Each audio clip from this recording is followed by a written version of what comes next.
பின்னர் ரிவெட் செயல்முறை முடியும் வரை அழுத்த விசையை பயன்படுத்தும் வகையில் ரிவெட்டை சுத்தியலால் அடிப்பார்கள். கடந்த காலங்களில் சுத்தியலை பயன்படுத்தி ரிவெட்டிங் செய்யப்பட்டது. ஒரு ரிவெட் தேர்ந்தெடுக்கப்பட்டு அது ரிவெட் செய்யப்பட வேண்டிய இடத்தில் துளையின் மேல் வைக்கப்பட்டது.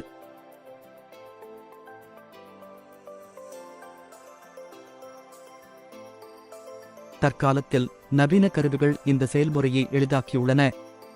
குறைந்த உடல் உழைப்புடன் ரிவெட்டுகளை உருவாக்க பயன்படுத்தப்படும் அத்தகைய கருவிக்கு ஏர் ஹைட்ராலிக் ரிவேட்டர் ஒரு சிறந்த எடுத்துக்காட்டு.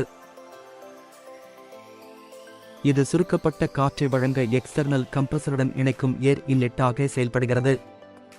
ரிவேட்டிங் செயல்முறையை நிறைவு செய்வதற்கு ட்ரிகரை பயன்படுத்தி கருவியை இயக்கலாம். இறுதியாக நாசில் போடப்பட்டு மற்றும் ரிவெட் செய்யப்படுகிறது மற்றும் இது ரிவெட்டிங் தேவைப்படும் துளைக்குள் செருகப்படுகிறது.